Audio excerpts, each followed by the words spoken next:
이제 우리가 목표를 이루기 위해 진행해야 하는 구체적인 준비 방법을 살펴보겠습니다. 더 많이 고민해서 여러 방법을 모색해야 하겠지만 지금까지 제가 고민한 결과로 제시할 만한 방안은 블로그와 유튜브를 활용한 웹 포트폴리오예요. 지금부터 그 내용을 설명하겠습니다. 먼저 블로그입니다. 블로그의 기본 개념은 웹, 인터넷상에 기록하는 일지를 뜻합니다. 넓게 보면 SNS와도 통하고요. 그 특징은 개인의 발전에 대한 기록이면서 자신을 마케팅하는 도구이며 관심 분야에 대한 탐구를 지속하기 위한 수단입니다. 다른 사람의 의견도 살펴볼까요? 인터넷에서 본 사람도 있을 겁니다. 당신이 블로그를 해야 하는 13가지 이유라는 게시물입니다. 우리 수업에 맞춰서 순서는 제가 좀 조정했어요. 내용은 다음과 같습니다. 여기까지는 글쓰기 훈련을 통해서 일반적으로 얻을 수 있는 효과입니다. 다음은 제가 해보니까 이건 참으로 쉽지 않은 일이더라고요. 이 문장에서 강조하는 것은 돈이 아니라 약간입니다. 정말 약간. 아주 약간의 돈만 벌 수 있어요. 자, 이어가면 이런 성격은 SNS와도 통합니다. SNS에 비하면 파급력도 적고 손쉽지도 않지만 인맥 네트워크 형성에 일정한 도움이 되겠지요. 다음이 중요한데 이건 조금 뒤에 더 자세하게 살펴보도록 할게요. 마지막 묶음은 이것들은 좀 먼 일이라 크게 와닿지는 않지만 가능성 차원에서 알고 있으면 도움이 될 겁니다. 자, 다시 9번 이력서로 돌아갈게요. 블로그가 이력서로 활용되는 것을 블로주메라고 합니다. 블로그와 이력서라는 말의 조합이에요. 이게 왜 가치를 가지냐면 블로그 활동은 단기간에 이루어질 수 없기 때문에 그 사람이 발전해 나가는 과정을 확인할 수 있기 때문이에요. 여기에서도 결과가 아니라 과정이 중시되는 겁니다. 이제 차츰 블로그로 이력서를 대신하는 업체가 늘고 있습니다. 블로그 활용에 대한 보다 자세한 내용은 이 책을 참고하시길 권하고요. 하나 더 이야기하고 넘어갑시다. 블로그는 SNS와 연결시켜 활용할 때 효과가 더 큽니다. 마치 원소스 멀티 유즈처럼. 예를 들자면 블로그는 본방송이고 SNS는 예고편이라고 할까요? 그러니까 블로그에는 자세한 글을 작성하고 그 뒤에 SNS로 홍보하는 전략입니다. 예를 들어 보겠습니다. 제 블로그에 올렸던 글인데요. 먼저 블로그에 글을 썼습니다. 그런 뒤에 페이스북이나 트위터를 이용해서 블로그에 이런 글을 썼다라고 홍보합니다. 이 과정에서 제 패친, 특친들에게 정보를 제공하고 검색 노출이 쉽게 이루어지는 효과를 얻을 수 있게 됩니다. 물론 꼭 대중적인 SNS만 이용할 필요는 없습니다. 인생 목표에 따라서 사람들에게는 덜 알려졌지만 관심 분야가 같은 사람들이 많이 모인 SNS가 더 효과적일 수도 있어요. 가령 사람 만나길 좋아하면 카카오 스토리나 네이버 밴드를 이용하면 좋고요. 영화에 관심이 있으면 왓챠, 독서에 관심이 있으면 부풀, 동영상 콘텐츠에 관심이 있으면 유튜브를 이용할 수도 있습니다. 그런데 인스타그램이 빠졌네요? 음, 그 이유는 인스타에서는 링크 연결이 잘 안 되기 때문에 그렇습니다. 그래서 우리가 주력해야 하는 분야인 블로그와 함께 사용하기에는 썩 적합한 SNS가 아니에요. 자, 이런 식으로 블로그와 SNS를 연동하면 블로그 방문자가 늘어나는 효과가 생기고 네트워크 형성에도 도움이 됩니다. 조금 더 본격적으로 들어가 볼까요? 청년 세대의 진로 모색이라는 목적에 맞게 블로그를 운영하려면 먼저 방향을 잡아야 합니다. 관심 분야를 3가지 정도 선정하는 겁니다. 여기에서 관심 분야는 각자의 진로와 연결되는 것이니 이전 강의에서 설명했던 문예창작 전공자의 진로를 다시 확인하고 고려해 주시고요. 어떤 일을 하게 되든 우리의 기초는 글쓰기입니다. 우리가 가장 잘하는 일이니까요. 글쓰기의 바탕이 되는 읽기와 쓰기도 포함해서요. 그 다음에는 차례로 단기 목표, 중기 목표, 장기 목표에 따라 관심 분야를 정하면 됩니다. 예를 들어 볼게요.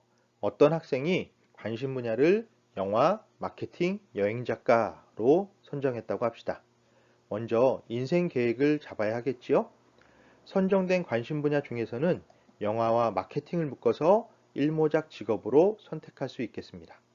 이들 분야보다 여행 작가가 준비가 더 많이 필요하니까요. 그러니 이 준비를 기초와 단기 및 중기로 준비합시다. 여행 작가를 이모작 직업으로 하는 것을 목표로 하고요. 이를 위해서는 기초와 장기 준비 그리고 기타 다른 분야에 대한 훈련이 병행되어야 하겠지요. 자, 이어가 봅시다. 기초 작업은 언제나 글쓰기, 독서의 여러 분야 중에서 교양, 인문, 에세이 등을 두루 읽어서 폭넓은 정보망을 갖추는 작업이 직업 선택에 유리합니다. 희망 직업군에서는 시나 소설은 크게 중요하지 않으니 글쓰기는 쓰임새가 더 넓은 에세이에 집중하면 더 좋겠습니다. 단기 목표는 현재 관심 분야에 대한 지식이 부족하니 이론 공부로 잡아야 합니다. 영화 이론을 공부하고 작품을 감상하는 것이 최우선. 그 다음으로 마케팅 이론을 정리하면서 관련된 글을 블로그에 올립니다. 중기 목표는 공모전이 되겠습니다. 목표로 하는 직업들은 모두 수상 실적이 중요한 분야이니까요. 공모전에 참석하는 것 그 자체가 블로그 글쓰기 소재가 됩니다. 물론 수상을 했다면 그 실적을 올려도 되고요. 취직 후에는 업무 성과를 중심으로 포트폴리오를 보강해 나가면 큰 도움이 됩니다. 장기 목표인 여행 작가도 잊어서는 안 되겠지요? 당연히 여행이 키워드가 됩니다. 꾸준히 여행을 가고 그 기록을 블로그 포스트로 작성해서 올리고 관련된 지역의 정보를 수집해서 정리해서 올립니다. 여행 에세이 쓰기까지 병행하면 더 좋고요. 자, 감이 잡히나요? 이런 방향으로 블로그를 운영하면 이 자체가 여러분의 진로 준비에 도움이 되는 웹 포트폴리오가 됩니다. 여기에서 한 가지 팁을 더 할게요. 1모작 직업과 2모작 직업을 연계하는 방법입니다. 예를 먼저 들어보겠습니다. 영화 전문지 시내21의 주성철 편집장이 영화와 연결해서 홍콩을 여행한 경험을 담은 홍콩에 두 번째 가게 된다면 이라는 책입니다. 영화에 관심이 있고 여행에도 관심이 있다면 따로따로 준비하기보다는 이 책처럼 둘을 함께 다루는 방법을 모색하면 더 효율적입니다. 다른 분야도 이런 방식으로 블로그 활용 전략을 모색해 보시기 바랍니다. 블로그 글쓰기 팁을 더 이어가겠습니다. 총 6가지를 이야기할 것인데 앞에 3가지를 검색 엔진 최적화 전략이라고 합니다. 첫째, 키워드. 블로그에서 글쓰기는 키워드를 중심으로 작성하면 검색에 노출되기 쉽습니다. 우리가 포털 사이트에서 검색을 할 때 키워드만 입력하고 그 결과를 확인하기 때문이죠. 해시태그도 같은 방법입니다. 키워드를 얼마나 잘 잡느냐에 따라 검색에 걸릴 수도 있고 노출되지 않을 수도 있습니다. 둘째, 초반부가 중요합니다. 사람들은 블로그에 적힌 글을 집중해서 보지 않아요. 그래서 초반에 주의를 끌지 않으면 끝까지 읽지 않고 나가버립니다.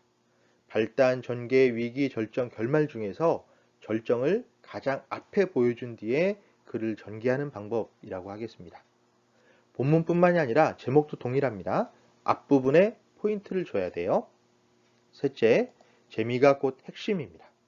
블로그는 어디까지나 재미를 추구하는 매체입니다.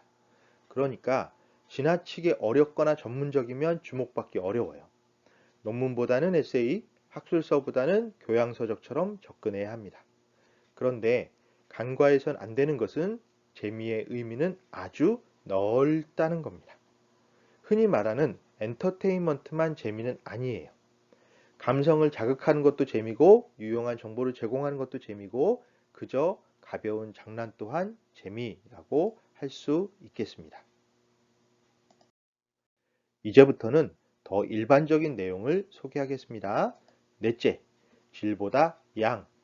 블로그 글을 지나치게 열심히 쓰는 사람이 있어요. 물론 가장 좋은 방법은 질도 좋고 양도 많은 것이겠지만 현실적으로는 어렵습니다. 그러니 우선 양을 늘리는 편이 좋아요. 비범한 한 편보다 평범한 100편을 쓰는 것이 더 좋습니다. 데이터는 누적될수록 힘을 발휘하기 때문인데요. 예를 들어 볼게요. 신호다 과장의 삼시세끼라는 책입니다. 내용은 정말 볼 게 없어요. 신호다 과장이라는 사람이 하루 3끼 식사한 내용을 메모하고 거기에 그림을 더해둔 것뿐입니다. 바로 여기 본문 이미지처럼 말이죠.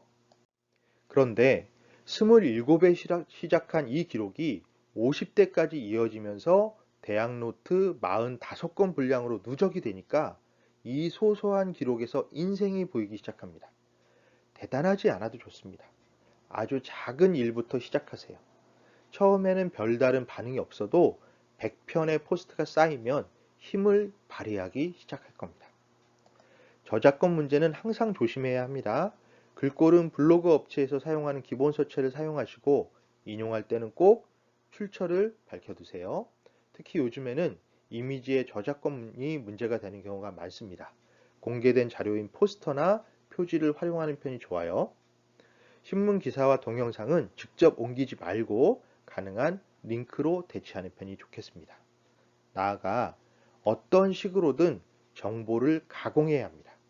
다른 사람이 만든 자료를 무작정 사용하지 마시고 본인의 의견을 추가하세요. 그래야 자기 콘텐츠가 됩니다. 외국 여행을 한 사람은 많이 느꼈을 텐데 마켓에서 달걀을 사면 정말 쌉니다. 하지만 달걀을 재료로 조리를 한 음식의 값은 비싸집니다. 아주 간단한 계란 프라이라고 해도 그래요. 요리사의 노력과 기술이 더해졌기 때문이지요. 그러니까 정보를 그대로 옮기지 마시고 자기 나름의 시각으로 가공한 뒤에 제공하세요. 그래야 비로소 내 글이 될 수 있습니다. 이제 마지막으로 블로그 대신 유튜브를 활용하는 방법입니다. 유튜브는 최근 주목받는 매체인 동영상을 기반으로 하고 있습니다. 그런 까닭에 글보다 접근이 쉽고 그만큼 사용자도 블로그보다 훨씬 많습니다.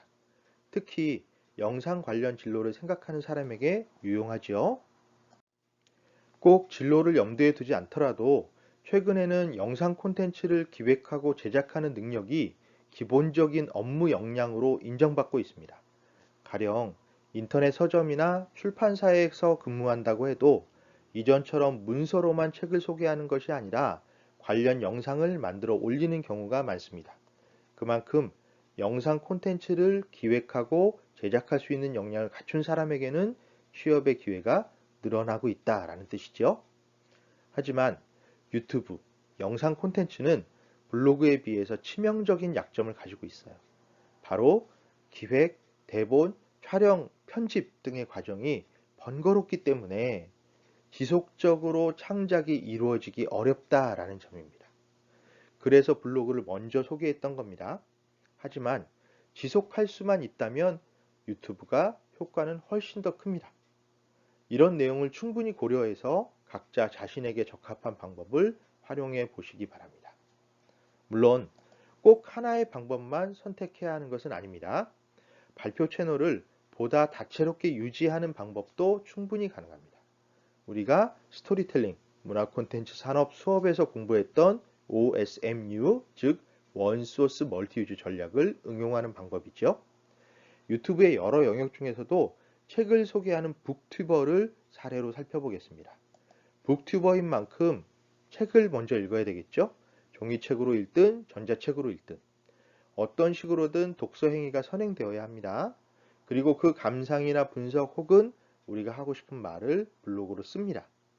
그런 뒤에 그 내용을 대본으로 삼아서 동영상 콘텐츠를 제작하는 겁니다.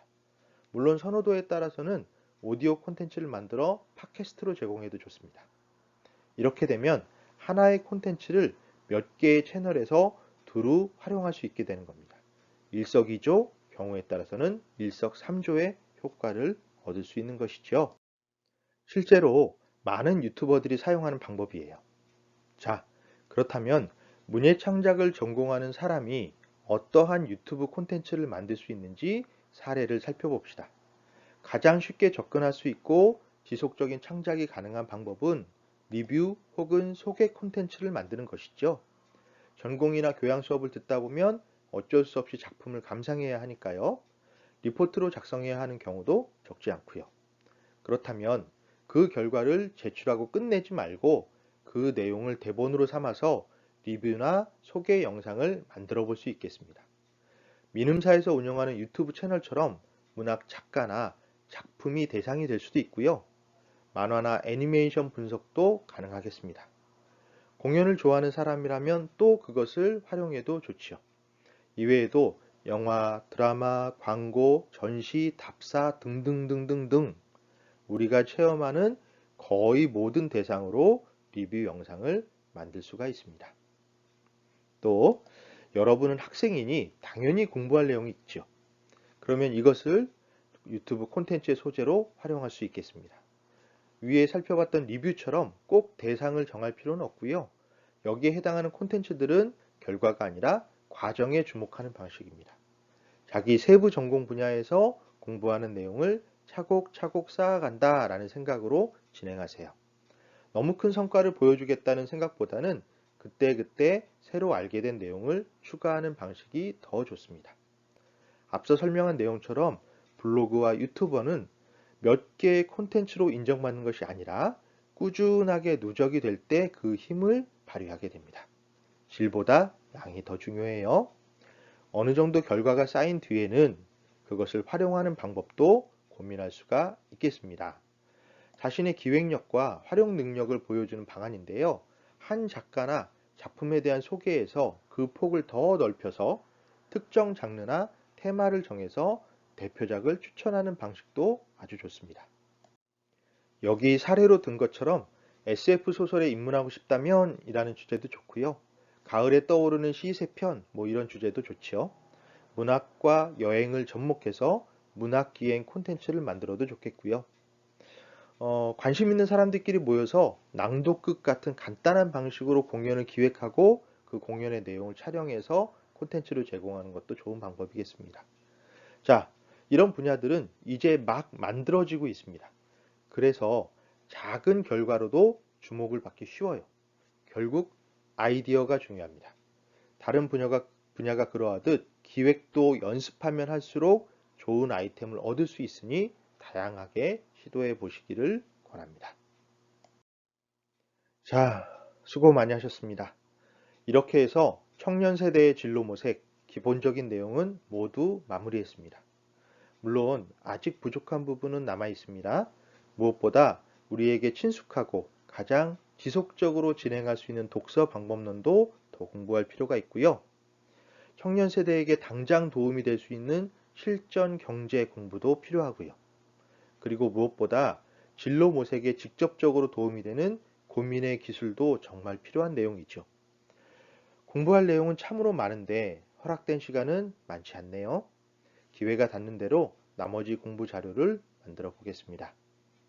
이제 우리에게 정해진 시간을 마무리하기 전에 우리 강의의 모토를 다시 한번 더 이야기하겠습니다. 현재 우리 청년 세대의 상황은 녹록지 않아요. 사회의 성장률이 급격히 감소하는 수축 사회로 접어들었고요. 따라잡기 힘들 정도로 빠르게 새로운 기술이 발표되고 있습니다. 이전에는 감히 예측할 수 없었던 전대미문의 변화가 발생했고요. 이런 상황에서 청년들은 각자의 길을 찾아야만 합니다. 중장년처럼 기득권을 가진 것은 아니지만 그렇다고 어린아이처럼 마냥 핑계를 댈 수도 없어요.